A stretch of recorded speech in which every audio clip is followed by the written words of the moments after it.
Hey everyone, Ali here again. I recently got a call from a healthcare CPA that blew my mind because I thought we had gotten rid of all these issues about 15 years ago, but there's still some CPAs, shockingly, who think a corporation or a PLLC is not a good idea for you as a doctor as you're getting out in practice. And it couldn't be furthest from the truth. So I want to just summarize what these three things are.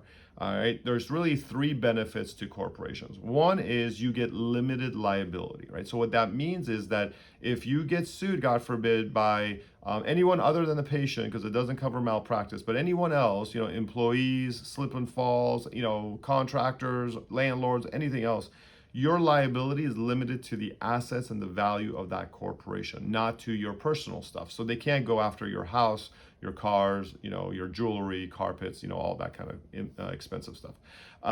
So that's one. The second thing is you get a ton of tax benefits, right? You get a ton of tax benefits. So you get to deduct more things than you would if you were a sole proprietor. Your chance of getting audited by the IRS falls immensely, right? Immensely. And so that in of itself is worth its weight in gold.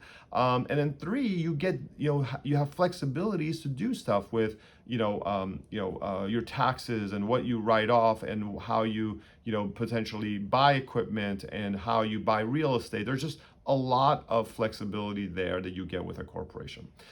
And then the third reason is for retirement benefits, right? You get to do things with profit sharing and 401ks and other things that are really strategic. Now, do I think you're going to use your 401k to, save yourself into retirement? Absolutely not, right? Anybody who tells you that is full of nonsense. You have to invest in real estate. You have to invest in your own business. You have to invest in and also invest in 401ks and whatnot. And that will help you as a business owner, especially as a doctor.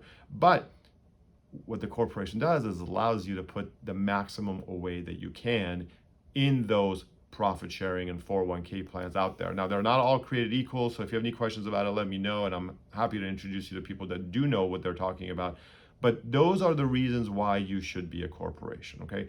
Now, what I heard from this CPA, and I sometimes have heard over the past, 20 some years is, oh, you have to pay, a couple $100 to the state to stay incorporated, and oh, you have to file a tax return. And yeah, there may be anywhere from $1,500 to $2,000 worth of costs to you every year to be incorporated between state filing fees and a tax return, but it's well worth it because you should be saving many times more than that in just tax savings by being incorporated, right? In addition to the limited liability and the 401k stuff that we just talked about. So it's really silly not to have a corporation if you're going to be a practice owner. If you want to talk about it in detail, please give me a call. I'm happy to go into detail with you, but there's a lot of articles I've written too on this topic, so feel free to explore those. Thanks.